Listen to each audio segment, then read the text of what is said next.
O Brasil foi eleito em 2021 líder mundial de produção agrícola. A pesquisa foi realizada pelo Departamento de Agricultura dos Estados Unidos. Recentemente também o Brasil virou líder mundial na produção de soja, reforçando o uso de fertilizantes aqui no mercado interno, que será nosso tema de hoje. Fertilizantes são compostos de micronutrientes, macronutrientes ou aminoácidos. Já a legislação brasileira os define como substâncias minerais ou orgânicas, naturais ou sintéticas. Apesar da diferença, o objetivo é o mesmo: fornecer nutrientes para o melhor desempenho das plantações aqui no país. A nossa convidada de hoje é Isadora Simões, engenheira agrônoma formada pelo Unesp de Ilha Solteira, aqui no interior de São Paulo, e que atua no setor de agronegócios como supervisora de vendas. Bem-vinda ao podcast do AgroAutech, é uma produção aqui do grupo MW Brasil. E hoje nosso bate-papo vai ser, como já adiantei, sobre fertilizantes, né? A importância para a produção agrícola nacional. Bem-vinda, Isadora. Obrigada, Lucas. Obrigada pelo convite. Eu agradeço pela oportunidade de compartilhar um pouquinho do que eu tenho vivido nesses últimos 2 anos mais intensamente, que é o mercado dos fertilizantes. Isadora, tendo em vista que o Brasil está tendo essa visibilidade, né, no mercado mundial de produção agrícola, eu queria saber se hoje o Brasil ele é autossuficiente na produção de fertilizantes. E se ele não é, de onde vêm esses insumos? Né? Como funciona esse mercado? Hoje o Brasil ele é colocado na posição de 4º maior consumidor mundial de fertilizantes. Ele vem a China, Índia, Estados Unidos e Brasil. Esses 4 países juntos, eles formam, cerca de 58% dessa demanda de fertilizantes no mundo.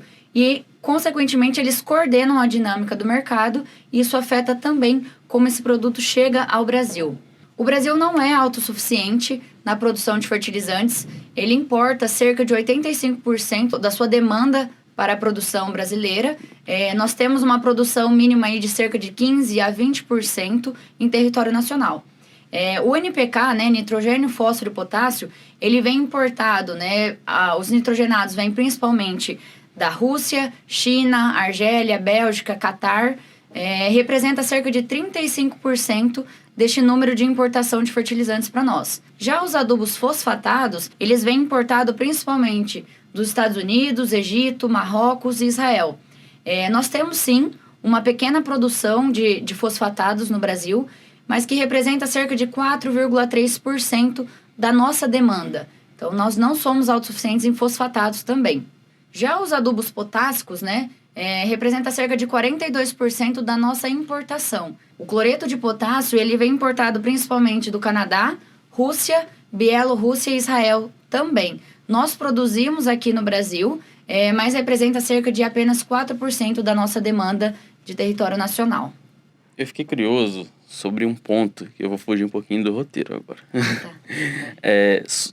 Esses insumos chegam aqui no Brasil e são misturados aqui para serem transformados em fertilizantes, ou muitos desses fertilizantes eles chegam prontos aqui no Brasil?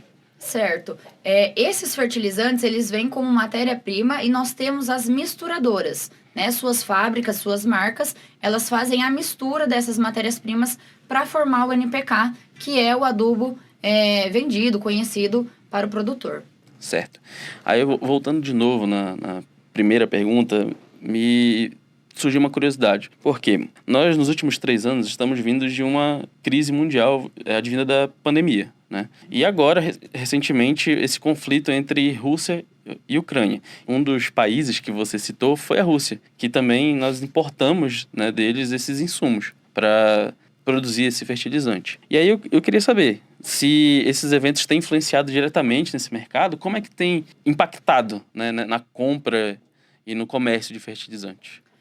Esses eventos, tanto a pandemia quanto a guerra entre Rússia e Ucrânia, impactaram diretamente em toda a economia mundial, mas especificamente sobre os fertilizantes. A gente teve um acréscimo, um aumento do setor em 2% em relação ao ano anterior. Com a situação da pandemia, o Brasil ganhou uma certa representatividade externa dos nossos produtos. E com isso fez com que nossa exportação aumentasse cerca de 34% em relação ao ano anterior. Então, a pandemia ela trouxe esse lado benéfico, né, esse ponto positivo para nós, mas em relação ao preço dos fertilizantes, ela teve um impacto direto. A gente não pode esquecer que ela teve uma diminuição, acarretou numa diminuição da atividade econômica como um todo. E com a redução do tráfico das importações de China e Índia com o fechamento dos seus portos, nós tivemos um encarecimento do frete marítimo, juntamente com uma falha, né, uma desorganização de logística e distribuição, com uma desvalorização do real em relação ao dólar. Isso impactou totalmente nos nossos produtos, no nosso preço de combustível, que, consequentemente, afeta o valor do fertilizante, que subiu aí cerca, né, teve oscilações de 150% a 180% em relação ao ano anterior. E isso vem intensificado também com a Rússia e a Ucrânia. Como nós comentamos, a Rússia é um dos principais exportadores de fertilizantes para nós. Com esse fechamento de mercado e dificuldade de logística, o produtor rural ficou suscetível. Nós temos um mercado totalmente vulnerável às oscilações dos mercados externos. E também, com a questão da guerra, tivemos um incremento nos valores do petróleo e do gás natural, que são insumos usados para a produção dos adubos nitrogenados. Nós tivemos até uma falta de matéria-prima, nitrato de amônio, por exemplo, nos últimos meses, justamente por conta da Rússia e de toda essa questão de guerra que nós estamos vivendo. Algumas informações eu vou usar para uma próxima pergunta que tem aí para frente do roteiro. Mas eu queria saber, Isadora, com esse destaque que o Brasil vem ganhando, né, num cenário de produtor agrícola mundial, tipo líder na produção agrícola mundial, se isso dá uma dianteira pro Brasil na hora de buscar esses insumos, na hora de comprar esses insumos, se, tipo, esses países, né, produtores, se eles dão preferência para o Brasil por ele estar com uma produção agrícola tão frenética, né, como nós estamos vendo nos últimos anos, como você falou até mesmo que cresceu, mesmo com a pandemia. E eu queria saber se o Brasil tem essa dianteira, como é que funciona essa competitividade, né, entre esses líderes na produção agrícola. A gente vê como o Brasil tem essa alta dependência, ele fica totalmente nas mãos, né, dos principais exportadores de fertilizantes. Mas assim como os outros países também, eles têm sofrido com essa questão de guerra e fechamento de logística. Por mais que a China, a Índia e os Estados Unidos estejam aí à frente também junto com o Brasil, eles ainda conseguem ter uma certa produção própria para suprir essas demandas. Eles têm um pouco de estoque próprio e conseguem ter um pouco mais de independência dos mercados externos. Já o Brasil, ele fica junto com a Índia, né, mais dependente ainda dessa situação. Nós até então utilizamos um pouco do estoque que a gente já tinha no mercado, mas a competitividade é geral, porque os fertilizantes em si eles são exportados para todos os polos, né? Então, Europa, a parte da Ásia, Mercosul, então os outros países também estão procurando esse tipo de matéria-prima. Então, a competitividade é entre todos os países. Tipo, você enxerga que o Brasil, principalmente o governo brasileiro, né, através do Ministério da Agricultura, que tem o poder de incentivar, né, a produção agrícola, se o Brasil tem buscado essa independência desse comércio de fertilizantes ou não? Acho que não é interessante porque nós não temos esses insumos aqui.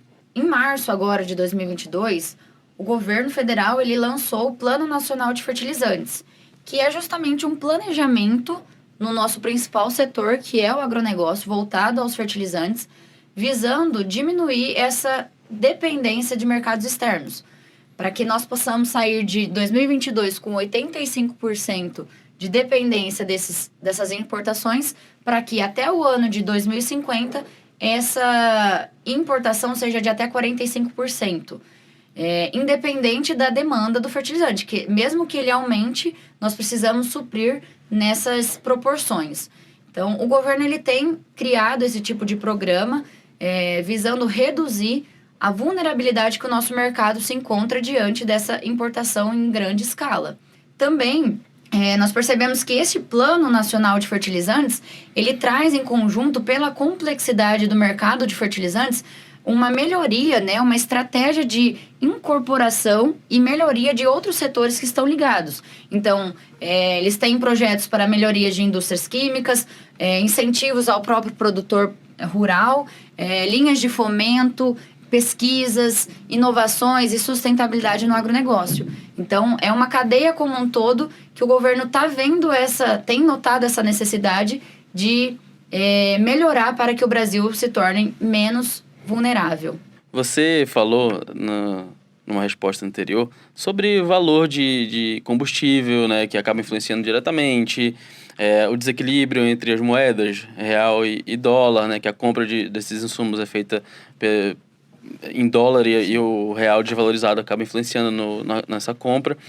E eu queria entender se há um equilíbrio entre essa compra e venda interna, né, desses fertilizantes, e se está compensando para o produtor rural a compra desses fertilizantes para manter, né, as suas lavouras e, enfim... A sua produção. A sua produção. Perfeito. A gente nota que, embora tenha todo esse aumento dos preços, a gente teve um preço das commodities muito elevado também. Soja, milho, cana-de-açúcar teve uma valorização e isso trouxe um impacto benéfico e inédito para o mercado. Onde a gente notou de um ano para outro, de 2020 para cá, um aumento de 12% na produção e nas vendas de fertilizantes. Então, nós fechamos o ano com uma venda de 40 toneladas e meia, né? 40 milhões de toneladas e meia de fertilizantes e nós temos expectativas de fechar com 44 milhões de toneladas vendidas. Então, o mercado de fertilizantes, por mais que ainda suba os preços, ele tem sido ainda, como eu posso dizer, assim... Compensatório? Vantável. Isso, compensatório para o produtor, o grande produtor. A nossa preocupação, particularmente falando, ela se torna com um pequeno produtor. Como que ele vai conseguir repor ou repassar esses custos para os seus produtos? Como, por exemplo, a gente fala assim, os horteiros, né, os produtores de hortaliças, olericulturas, eles já sentem uma dificuldade muito maior porque seus produtos não são comercializados em dólar. E isso impacta diretamente neste pequeno produtor. É a maior dificuldade do consumidor final. Assim como o Brasil vem evoluindo nesse comércio de líder, né, mundial na produção agrícola, as cadeias produtivas internas aqui do Brasil, elas também devem acompanhar essa mesma evolução. E, consequentemente, as tecnologias empregadas, né, nessas cadeias produtivas. Então, eu queria saber, assim como maquinários, né, tipo tratores, estou usando até drones agora, né, nas cadeias produtivas, creio que os fertilizantes também acompanhem essa mesma evolução tecnológica, com pesquisas direcionadas, né, para esse nicho, para esse setor. Não à toa as classificações, né, como substâncias minerais, orgânicas, sintéticas ou não. Eu queria saber como vem acompanhando e como o produtor tem sentido, né, essa evolução tecnológica em cima dos fertilizantes. Sim, os adubos, eles têm juntamente, os centros de pesquisa, juntamente com as empresas, eles têm detectado qual é a demanda que o mercado está necessitando, está exigindo e tem desenvolvido tecnologias para atender essas expectativas. Da mesma forma, essa modernidade ela vem mudando o comportamento dos produtores, que têm deixado de procurar produtos mais básicos, adubos convencionais, e procurado investir em um nível tecnológico maior para sua lavoura. Isso vem em adubos foliares, que tem adjuvantes, tem um pente, um toque fino mesmo para a produção, buscando essa rentabilidade maior. Nós temos, assim, tecnologias de aplicação, adjuvantes.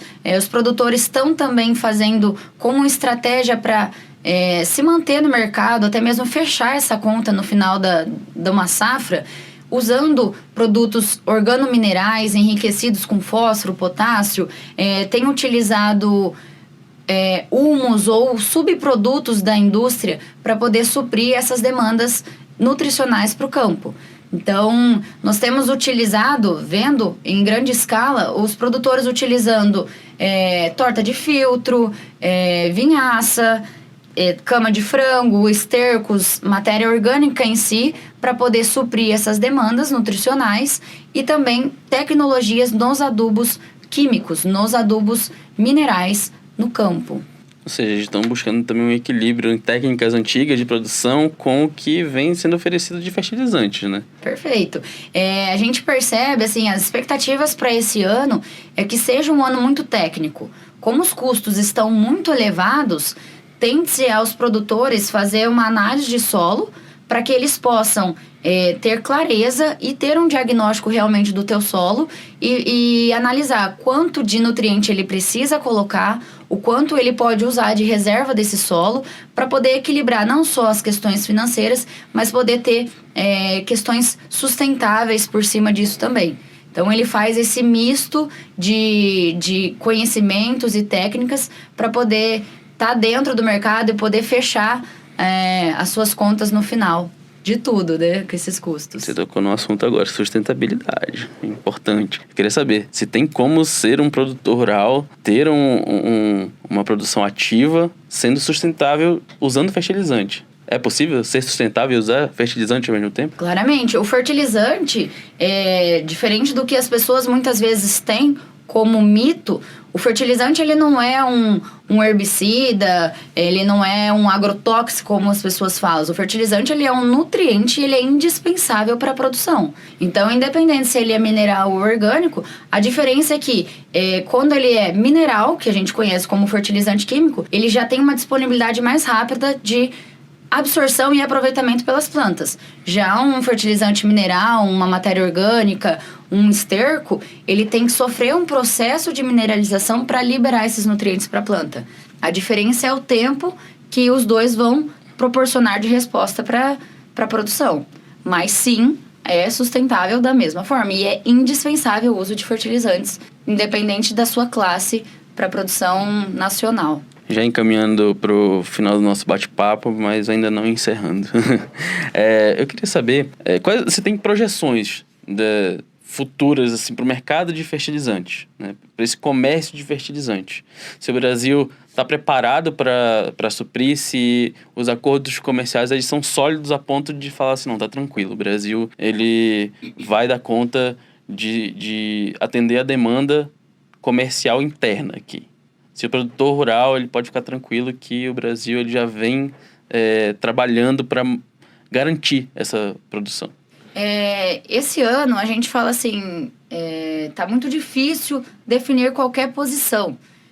O Brasil, se tudo ocorrer bem com essa questão do Plano Nacional de Fertilizantes e a gente começar a ter uma menor dependência do mercado, como foi comentado, o mercado externo, a gente pode sim dar uma certa segurança ou minimizar esses custos para o produtor. Porque a gente vai deixar de estar tão associado à oscilação do dólar. Mas da mesma forma, nós não vamos ter, muito provavelmente, não vamos ter essa autossuficiência na produção de fertilizantes. Até porque os nossos territórios nacionais, eles não suprem a matéria-prima que nós precisamos. Mas, de forma geral, a gente não consegue dar uma projeção de o produtor está garantido ou não. Inclusive, todos esses assuntos tratados de pandemia, guerra, a oscilação do dólar, ele mudou o comportamento do produtor também. Então, nós vemos assim que nós estamos numa situação difícil de dar qualquer tipo de garantia para o produtor ou expectativas para o mercado. Essa oscilação do dólar, nós começamos aí a pandemia com um dólar a 5,60, ontem, essa semana chegou a 4,73, 4,70. Então, essa oscilação, ela não permite uma estratégia de os preços vão subir, os preços vão abaixar. Nós vamos ter, sim, um respaldo da logística para atender o nosso mercado. Está bem complicado de dar qualquer tipo de posicionamento ou garantia para o produtor. E também pensando em pandemia e essa relação da guerra, o comportamento do produtor mudou também. Como reforçando, antes ele tinha um poder de barganha, ele fazia suas cotações mais próximo da safra, podia negociar um pouco mais, e agora não, ele tem uma restrição muito maior. Nós percebemos que os produtores, eles vendem a safra e já com esse valor eles fazem a compra dos insumos para a próxima safra. E não só fazem a compra, mas também a retirada, eles já pedem a entrega desses produtos. Justamente não contando com essa logística e podendo garantir o abastecimento dentro da sua propriedade para a próxima safra. Então, valores é mais difícil de falar. Tipo, falar assim, o preço vai se manter estável para o produtor rural. mas em compensação a logística para o abastecimento do mercado interno, ela é um pouco mais positiva. Tipo, dá para ver que tem uma segurança maior de que essa busca vai se manter, pelo menos, né? Nós acreditamos que sim, a busca ela se mantém. Até como comentado, as expectativas são de finalizar o ano aí com 44 milhões de toneladas vendidas. Então, nós acreditamos que sim, ela terá.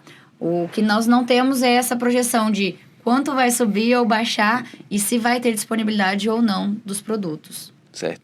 Então, já aproveitando esse gancho para a gente finalizar nossa conversa, nosso bate-papo aqui, qual a importância, então, dessa liderança do Brasil, né, dessa imponência do Brasil no mercado de produção agrícola, para que se mantenha, que o futuro seja mais próspero nesse sentido? Você acha que isso ajuda ou pode atrapalhar, no caso de uma produção sem tamanho e não conseguir atender essa demanda de fertilizantes?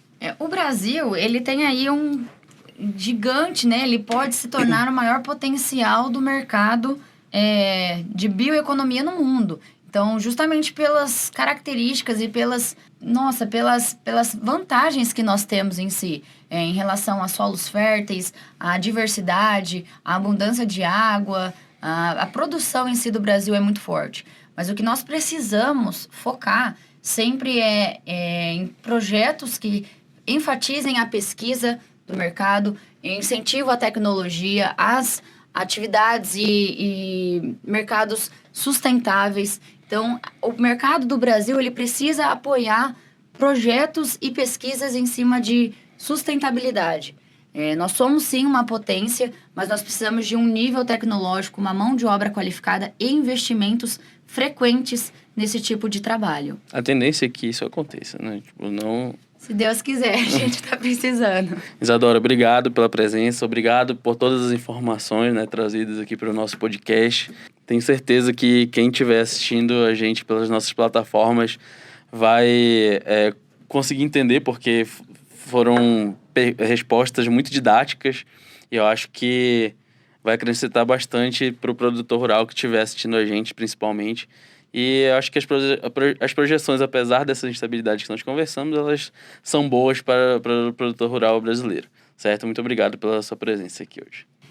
Eu que agradeço, mais uma vez, a oportunidade de conversar um pouquinho com vocês e coloco-me à disposição do que for preciso, de qualquer assunto que nós pudermos tratar, eu fico à disposição. Muito obrigada. Bem, esse foi mais um do AgroAutech, o podcast oficial do grupo MW Brasil. E esse episódio estará disponível tanto no YouTube quanto no Spotify. Siga nossas redes sociais, Instagram, Facebook, LinkedIn. E aproveite, lógico, inscreva-se aqui no canal e compartilhe com seus amigos. Muito obrigado e até o próximo podcast.